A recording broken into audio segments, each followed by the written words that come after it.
monument is really important. The expansion of the Papahanaumokuakea, people could argue about the 50 versus the 200 nautical miles, but in either configuration, it's wonderful that there is a lot of deep sea floor and deep sea water, actually, that's protected now. So, and that would go for the Pacific remote islands as well. A lot of that is protecting the deep sea.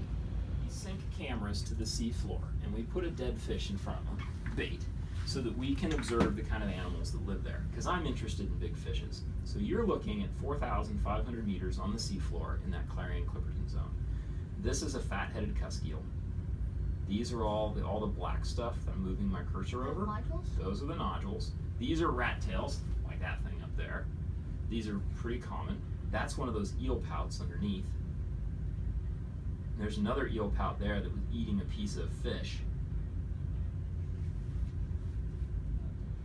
I guess what I want to impress upon you is that while the deep sea is kind of out of sight, and so a lot of people don't think about it, that it's a pretty important habitat. It's the biggest habitat on our planet. Really? It's huge, this huge place, and it's just filled with all kinds of amazing life. The fishes with lights and all kinds of wonderful bacteria and invertebrates and things like that.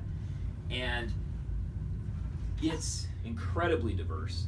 There's probably millions of species, things we haven't even discovered before. All kinds of these things that we do know about are amazing animals. And despite that, there are all kinds of threats to this ecosystem. Deep sea mining, deep sea fisheries. This is landings in thousands of tons, and this is year. And so off the Hancock seamounts, it was mostly the Russian and the Japanese, and they used trawlers and they fished these aggregations, and the catch went up to about 200,000 tons per year in the 1970s, and then abruptly crashed because they had basically taken all of the fish off of these seamounts. And they didn't drive the species to extinction, but they certainly drove the aggregations to extinction. There were no longer thousands and thousands of fish at these seamounts spawned. The fishermen, they had tried dragging their nets a little bit deeper, and when they did, they started catching this bright red fish called the Alfonsino, and that had good market value. They drove those extinct. There are very good reasons why we need to think about conserving the deep ocean.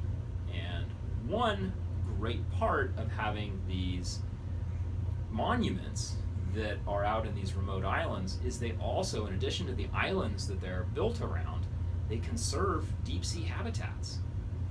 And that is a really important function that a lot of people lose